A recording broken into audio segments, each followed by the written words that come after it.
el otro día, si no recuerdo mal, estábamos viendo todavía funciones elementales, habíamos visto a partir de funciones la función suma, la función producto, habíamos llevado hasta las funciones racionales y habíamos introducido algunos de los conceptos de funciones trigonométricas.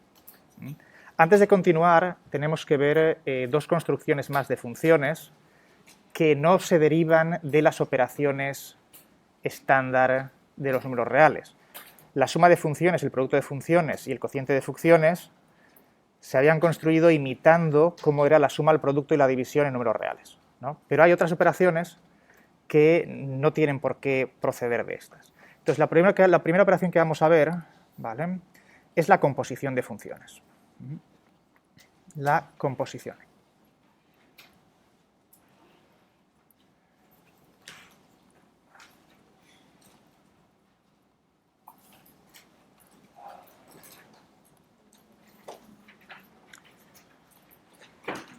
Vale, la composición funciona de la siguiente manera.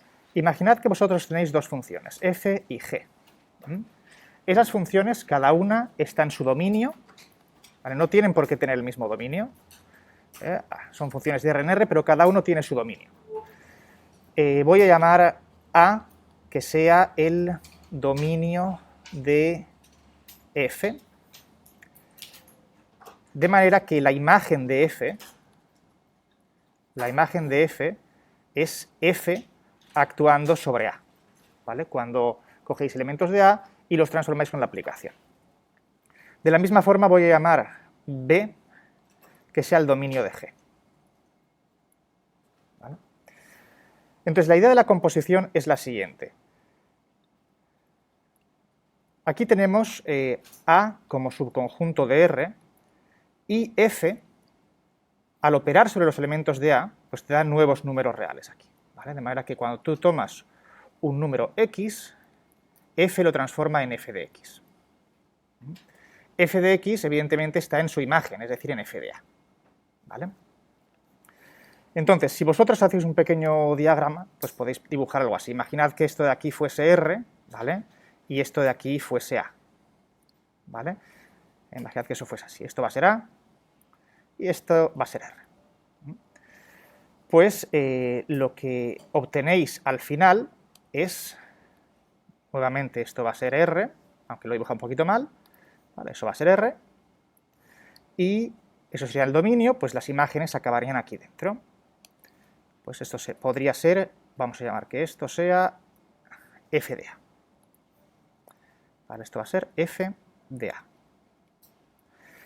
De manera que la aplicación que hemos escrito, pues a un elemento X aquí dentro, lo ha enviado a un elemento aquí dentro, ¿vale?, que sería pues el correspondiente Y. Aquí f de X lo he llamado Y. ¿Vale? Eso es sencillamente una función real, ¿vale? Ahora, supongamos que al resultado de esa operación yo quiero cogerlo de nuevo y utilizarlo para volver a empezar con mi nueva función g. De manera que yo me imagino que g ahora actúa desde aquí. Aquí yo pongo g, ¿vale? G coge elementos aquí, en R, y los envía de nuevo a elementos en R. De manera que, en principio, si yo cojo un elemento aquí cualquiera, un elemento aquí dentro, un elemento en este conjunto R, aquí, pues lo enviaría a un elemento en R de nuevo. Voy a llamarlo Y, pero este elemento Y no tiene por qué ser este, es sencillamente un elemento cualquiera aquí dentro, ¿vale? Entonces, G cogería un elemento Y y lo transformaría en G de Y, que voy a llamar Z. Si diese la casualidad de que este elemento Y sobre el que está actuando G fuese el elemento Y que procedía de X a través de F, yo lo que estaría haciendo sería coger X, transformarlo aquí en Y, y después volver a transformarlo con G para llegar hasta Z. ¿Vale? De manera que, volviendo a este pequeño diagrama que yo tengo aquí, ¿qué ocurre? Bien, voy a dibujar otro conjunto que va a ser esta R, ¿vale? Esta R, voy a pintarla así en verde no, voy a hacerlo en azul. Aquí tengo otro conjunto que es R, ¿vale? Esto vuelve a ser R. Aquí tengo lo que podría ser el conjunto imagen de la función g, y aquí dentro tiene que estar el dominio de g.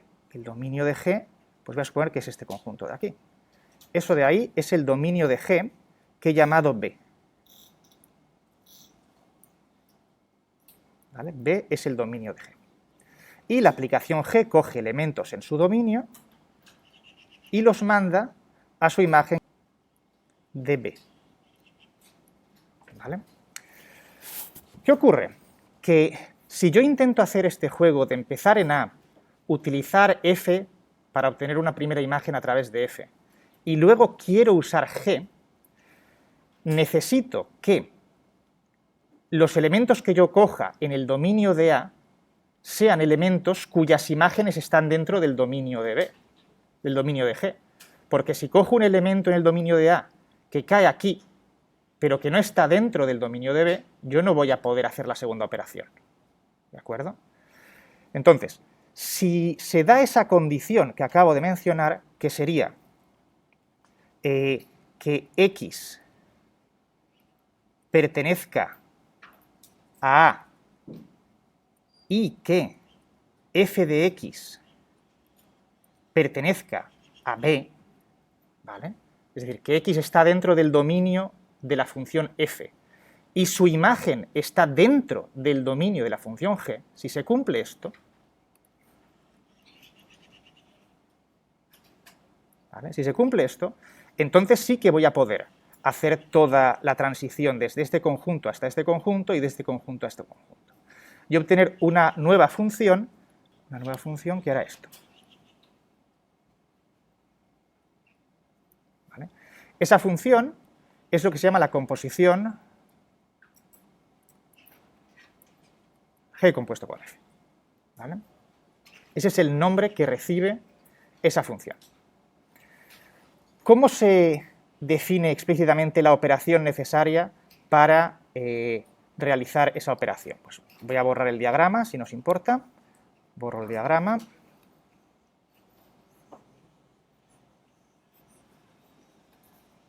¿Vale? Entonces, cuando hoy tengo esa operación, fijaos que el circulito representa la composición, ese es el nombre de mi función, actuando sobre X, pues lo que dice es, coge X, que está en A, opera con F, con lo cual obtienes un número real que es f de X. Si se cumple esta condición, f de X pertenece al dominio de G, por tanto yo puedo usar G para conocer la imagen de este número real, con lo cual yo hago G de esto. ¿Vale? Y esto ya es un número real. Ese es el número real que obtenemos en la composición. ¿Vale? ¿Vale? Así se definiría la composición de funciones. Evidentemente, el dominio de esta composición no es todo A, solo son algunos elementos del dominio de F. Hay que tener un poco de cuidado con eso. Vale, vamos a ver un par de ejemplos y un par de cosas que hay que tener en cuenta. Primero, fijaos que aquí el orden sí que importa. No es lo mismo primero operar con F y luego operar con G que operar primero con G y luego operar con F. ¿Vale? No es lo mismo. Vamos a ver un par de ejemplos. Voy a coger un par de ejemplos aquí que sean f de X va a ser 2x más 1, g de X va a ser 1 partido de X. ¿Vale? Eso va a ser los datos del ejercicio. Y lo que vamos a hacer es hacer la composición esta y luego hacer también esta composición. ¿Vale? Esas dos composiciones, para ver que son distintas. Entonces vamos a hacer la primera. Vamos a hacer f compuesto con g de x. Esto, escribiendo todo con muchísimo detalle, cosa que normalmente no se hace, sería, yo tengo 2x más 1, que es la f, y dentro tengo que poner la otra función. ¿Vale? Con lo cual, lo que hago es, donde aquí yo tengo x, debo sustituir el resultado de la operación que tengo a la derecha, con lo cual, si yo opero sobre x con g, primero me saldría 1 partido x y luego debería meterlo aquí dentro. Con lo cual, lo que te queda es 2 de 1 partido x más 1. ¿Vale? Esa sería nuestra función f compuesto con g. Desde el punto de vista del dominio, ¿cuál era el dominio de f? El dominio de f hemos dicho que era todo R, porque es una función lineal. Mientras que el dominio de g es R menos el 0. ¿Vale? La imagen de g es también, al ser 1 partido de x, son los R positivos, ¿vale? Son los R positivos.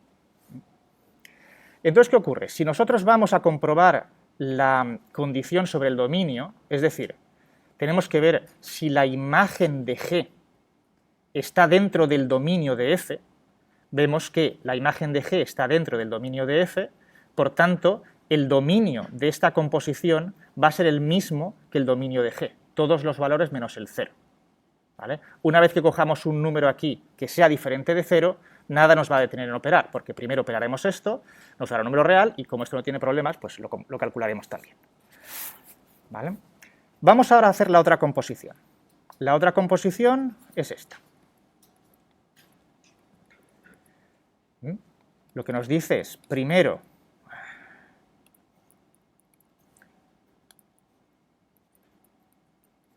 debemos operar con el 2x más 1 y el resultado debemos meterlo en la otra función. Con lo cual, al final, lo que nos queda es que esa composición es esto. ¿Vale? Y ahora volvemos a empezar. ¿Cuál es el dominio de...? Bueno, ya los tenemos aquí. El dominio de f lo conocemos, el dominio de g lo conocemos, la imagen de g la conocemos. Dejadme que borre aquí.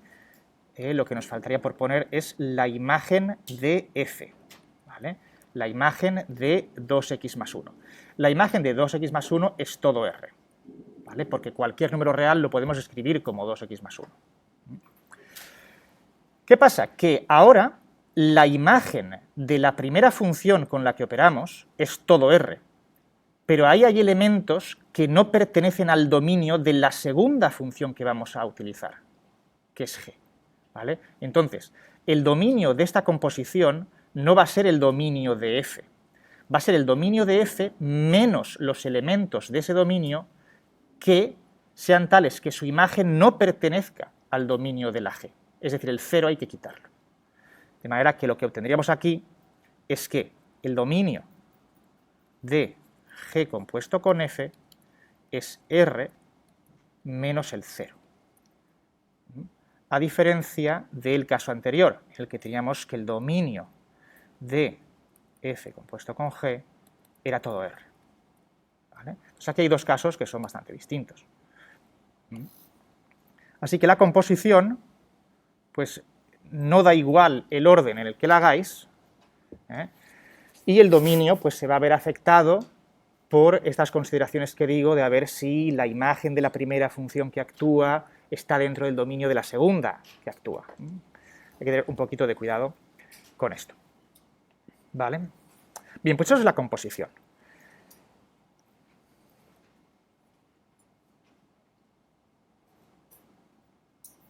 La siguiente noción que necesitamos para construir nuevas funciones es lo que se conoce como función inversa.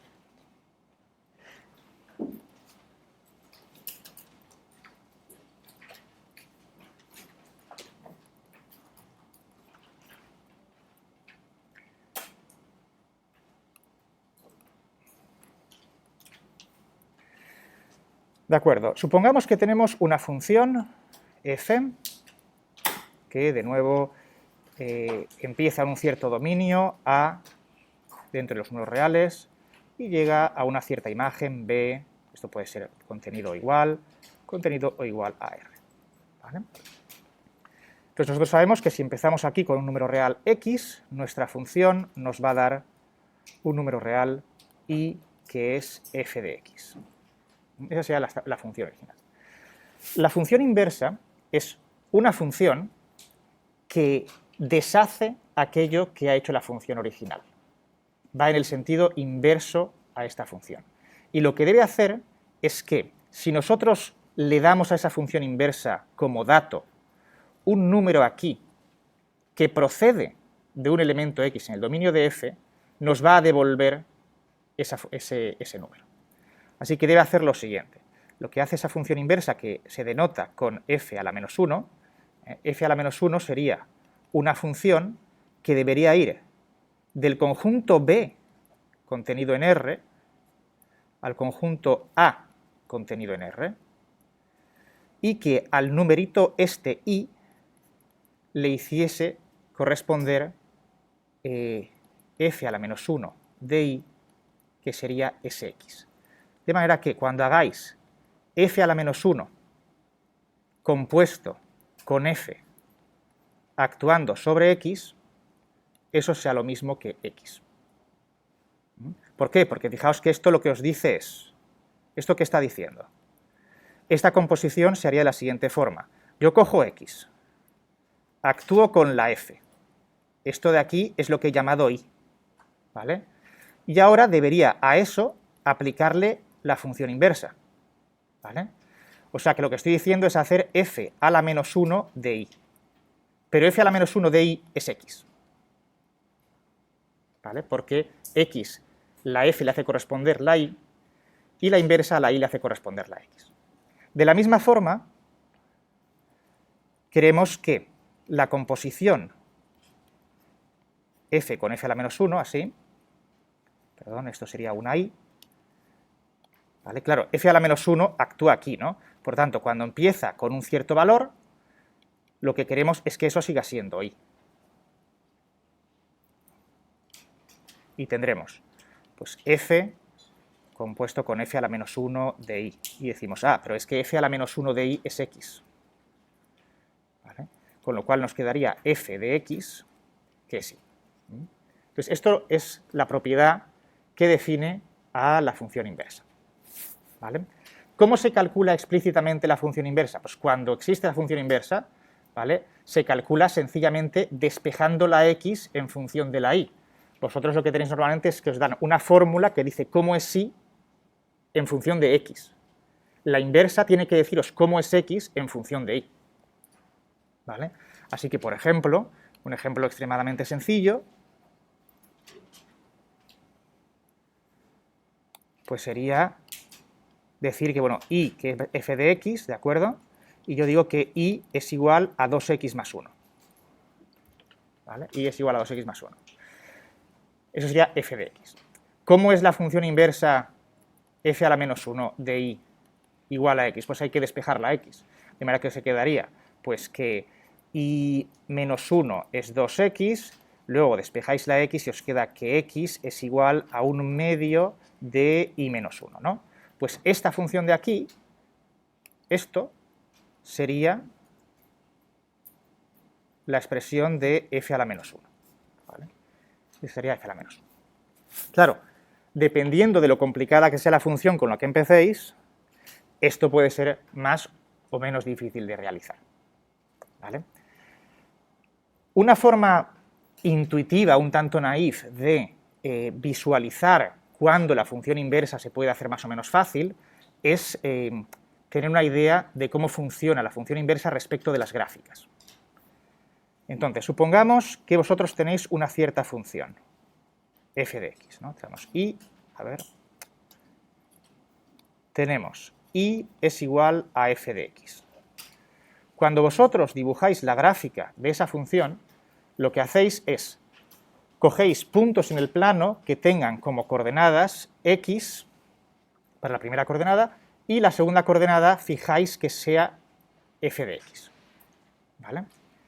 Entonces, en el momento en que, si suponemos que tenemos la inversa y que esa inversa existe, lo que vais a tener es una función que hará lo siguiente, que sea que x lo construye como f a la menos 1 de y.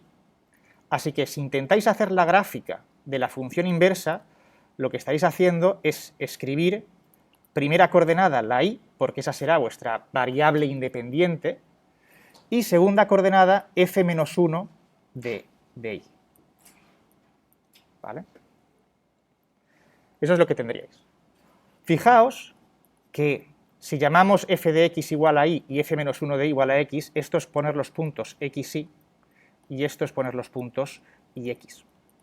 O lo que es lo mismo que intercambiar el eje x con el eje y el eje y con el eje x. Entonces, cuando una función inversa global existe, la gráfica de la función inversa va a ser la reflexión respecto de la bisectriz del primer cuadrante de la gráfica de la función original. Entonces, por ejemplo, si vosotros tenéis una función que sea, por ejemplo, esta, ¿vale? Supongamos que esta es la función f de x. Si la función f de x tiene una inversa globalmente definida, es decir, que se puede encontrar una buena inversa en toda la región de su dominio, pues para imaginarse cómo sería su gráfica, basta que imaginéis cómo es la bisectriz del primer cuadrante y reflejéis respecto de esa bisectriz, porque eso, el efecto práctico que tendría sería cambiar las x por las y's y las y's por las x, ¿vale? Los puntos aquí se irían aquí y los puntos aquí se irían aquí, de manera que estaréis realizando esta simetría que tenemos aquí. Al hacer eso, obtendríais pues una gráfica más o menos así, ¿vale? Y esa gráfica en rojo sería la gráfica de ese f-1 de x, ¿vale? Esto funciona bien siempre y cuando existe una función inversa globalmente definida. ¿Qué quiere decir eso? Que es una aproximación un tanto naif al problema. ¿Por qué? Porque la función que yo he cogido de ejemplo antes, que era 2x más 1, era una función que tenía como dominio todo R, como imagen todo R, y además a cada elemento de su dominio le hacía corresponder un único elemento de su imagen y viceversa, cada elemento de la imagen procedía de un único elemento del dominio, ¿vale? Claro, eso hace que esta simetría funcione muy bien. ¿Qué pasa cuando tenéis una función como esta? Suponed que tenéis una función como esta, ¿vale? Que es f de x igual a x al cuadrado, ¿vale? Esta función, cuando por ejemplo cogéis el 1 aquí, esto sería x igual a 1, ¿vale? Pues esto se lo llevaría a y igual a 1, ¿verdad? Así que esto es una función que está muy bien, etc. Pero fijaos que también tenéis aquí menos 1, que también llega a y igual a 1 cuando operáis, porque menos 1 al cuadrado sigue siendo 1. ¿Esto es un problema? No, porque la definición de función nos decía que a cada elemento del dominio tenía que asignarle un único elemento en la imagen. No decía que dos elementos en el dominio no pudiesen tener la misma imagen.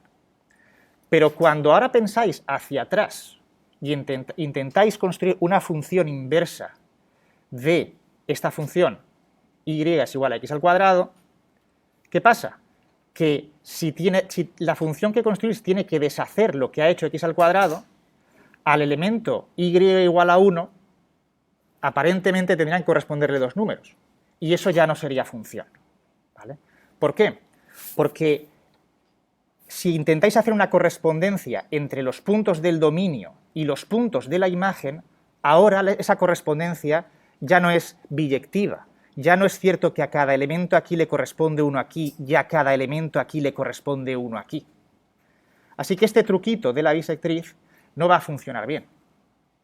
De hecho, si vosotros intentáis hacer la reflexión de esta gráfica respecto de la bisectriz del primer cuadrante, lo que os queda es lo siguiente, ¿vale? Cuando intentáis hacer eso, trazáis esa bisectriz, ¿no? Y al hacer la reflexión lo que os queda es, por un lado, esto de aquí y por otro lado esto de aquí. Y evidentemente esto no es función, ¿vale? Esto de aquí, esta gráfica no es función. Esto, como vimos cuando dibujé aquella circunferencia, es la gráfica de dos funciones, pero no es la gráfica de una única función. Entonces, para eso, lo que se define en estos casos son funciones inversas locales, que solamente funcionan como inversas en una región del dominio que sí que sea, que tenga una correspondencia biyectiva con la imagen. Lo que se hace entonces es, como no podemos tener una función global que funcione como inversa, pues hacemos inversas locales. De aquí que tengamos la función raíz cuadrada de x y menos raíz cuadrada de x, que serán la raíz de x, la raíz cúbica de x. De hecho, tú no vas a tener una función inversa bien definida si no defines tu función o restringes tu función a la parte del dominio en la cual hay una correspondencia biyectiva entre el dominio y la imagen. Entonces vamos a ver ahora un ejemplo en la siguiente transparencia. Vale, entonces, yo ahora tengo dos funciones, ¿no? Tengo una función que es, a ver, voy a llamarla f de x, es un ejemplo, ¿no? F de x igual a x al cuadrado. X al cuadrado tiene como dominio de f, es todo r, ¿vale? Porque yo puedo coger cualquier número y elevarlo al cuadrado, ¿vale? Mientras que su imagen, la imagen de x al cuadrado, son los r mayores o iguales que 0, ¿vale? Porque r mayores o iguales que 0, porque al 0 le corresponde el 0. Ahora yo tengo una función que es, voy a llamarla g de x, que es la raíz cuadrada de x. Entonces, el dominio de g, ¿cuál es? El dominio de g son los reales positivos, mayores o iguales que 0, ¿vale? Porque yo aquí no puedo sacar una raíz de un número negativo. Los que hayáis visto números complejos, ¿vale? Pues sí que diréis, no, pero la raíz de un número negativo es un número complejo, etc. Pero recordad que lo que estamos haciendo ahora es análisis de una variable real, así que los números complejos es como si no existieran. Ahora mismo eso no podemos hablarlo. Entonces, aquí yo solamente podría operar con raíces de números positivos. Y después, ¿cuál sería el resultado? Pues como aquí implícitamente no hay ningún signo delante, no es la menos raíz de x, ¿vale? Es la raíz de x con el signo positivo, si queréis, pues entonces la imagen de g será también los r mayores o iguales que 0. Entonces, ¿es esta función inversa de esta? Sí, si trabajas no en todo r, sino solamente en la parte de r en la que tienes una correspondencia biyectiva con esto. Entonces, si yo, por ejemplo, ahora hago, restrinjo x al cuadrado a trabajar solamente con x mayores o iguales que 0, ¿vale? Y intento calcular si esto funciona bien como inversa, ¿vale? Pues veamos qué es lo que pasa. Yo cojo raíz de x y lo compongo con x al cuadrado, es decir, estoy haciendo esta función, raíz cuadrada de x al cuadrado, ¿vale? Cuando yo coja un número positivo y lo eleve al cuadrado, me dará otro número positivo. Y entonces, al sacar la raíz, me dará el número con el que yo voy a empezar. Por ejemplo, si empezáis, por ejemplo, con... estáis aquí, yo cojo el 2, ¿vale? Y lo elevo al cuadrado, llego a un número real, que es el 4, ¿vale? Y a partir de ahí, pues sencillamente cojo y hago la raíz de x. Pues raíz de 4 me dará el 2, ¿vale? Y no hay ningún problema. Si en vez de hacerlo así lo hago en el otro orden,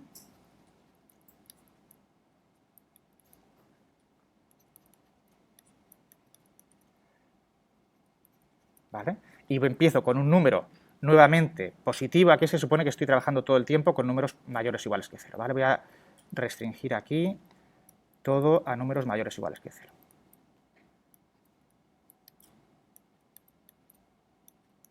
¿Vale? Yo, por ejemplo, empiezo aquí con el 2, saco la raíz y llego a raíz de 2. Cuando elevo al cuadrado, me queda otra vez el 2. Con lo cual, se cumpliría, ¿no?, lo que necesito de la inversa. ¿Qué pasa si no me molesto en hacer esta restricción?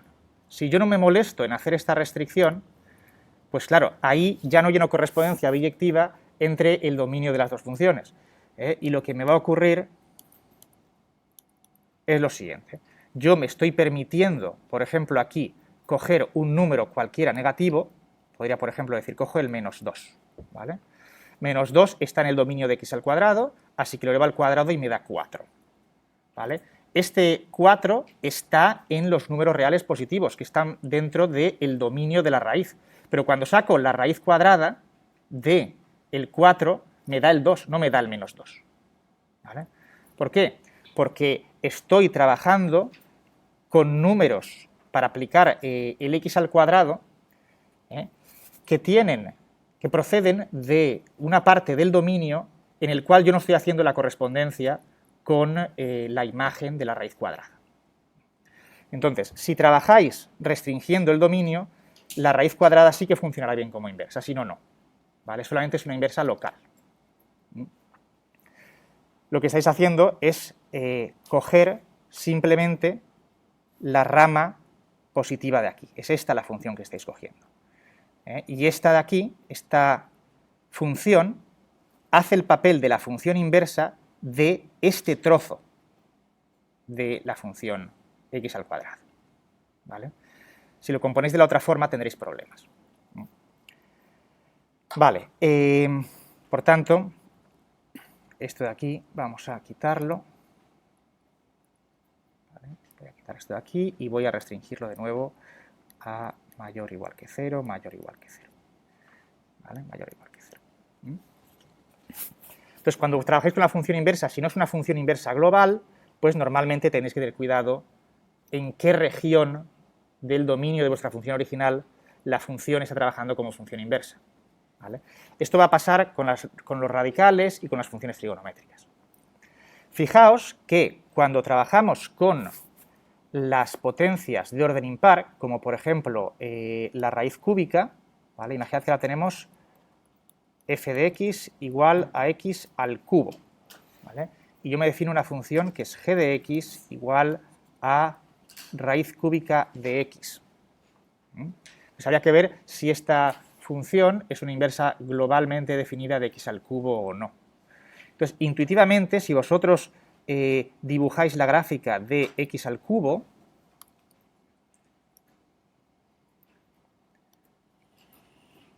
la gráfica de x al cubo, si os acordáis, es así.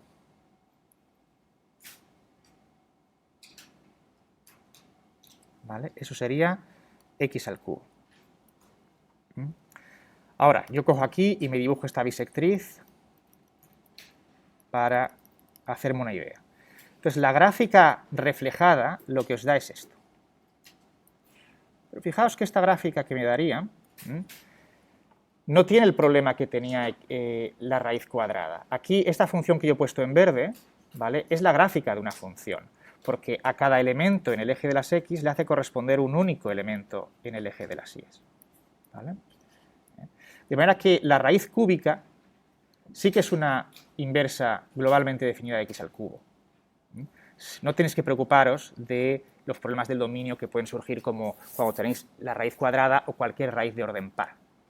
De esta manera podéis tener que la raíz cúbica de x compuesta con x al cubo, ¿vale?, es igual que coger y componer esto así, ¿vale? Y es la identidad. ¿Vale? Entonces, el comportamiento de las raíces es diferente en función de que el grado de la raíz sea par o sea impar. Las raíces impares no vais a tener ningún problema, las raíces pares van a ser solamente inversas locales de las funciones potencia, ¿vale?